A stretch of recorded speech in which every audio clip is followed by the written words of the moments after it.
আমি দীর্ঘ ৩ বছর ক্যাম্পাসে সাংবাদিকতা করেছি। আমার সাংবাদিকতার অভিজ্ঞতা থেকে আহ, যেটা বলতে পারি সেটা হচ্ছে বিগত সময়ে গেস্ট রুম গণরুম কালচারটা ছাত্রদেরকে বিষিয়ে তুলেছিল।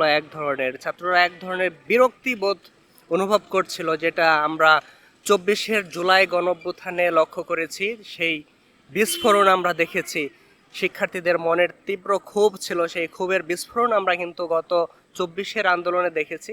সেই ক্ষোভের জায়গা থেকে আমি যখন আন্দোলন চলছিল তখন আমি আহ, একটা জাতীয় দৈনিকে সংবাদ প্রকাশের কাজ করছিলাম।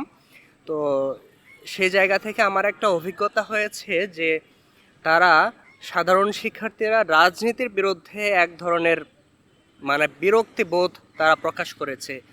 সেটার প্রতিফলন আমরা দেখতে পেয়েছি ১৬ এবং ১৭ জুলাই। কিন্তু ঢাকা বিশ্ববিদ্যালয়ের প্রত্যেকটা হলকে শিক্ষার্থীরা বিশ্ববিদ্যালয় প্রশাসনকে রাজনীতি মুক্ত ঘোষণা করতে বাধ্য করেছে।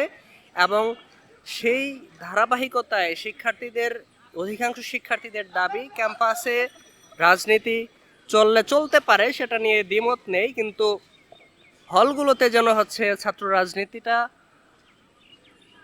নিয়ন্ত্রিত থাকে বা নিষিদ্ধ থাকে। এখানে হলগুলোতে যেন কোনো রাজনৈতিক সংগঠনের রাজনৈতিক তৎপরতা না থাকে।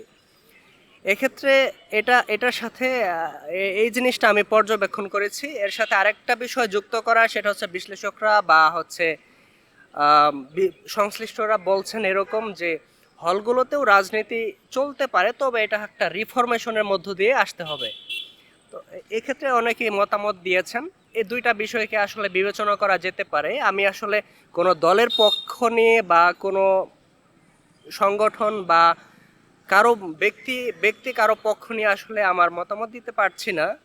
আমার ব্যক্তি জায়গা থেকে, আমি একটা প্রফেশনের জায়গা থেকে আমার এটাই মতামত। এই দুইটা বিষয় বিবেচনা করে দেখা যেতে পারে এবং শিক্ষার্থীদের মতামত মতামত এবং স্বার্থকে এবং বিশ্ববিদ্যালয়ের স্বার্থকে সর্বাগ্রে হচ্ছে মূল্যায়ন করতে হবে এবং গুরুত্ব দিতে হবে।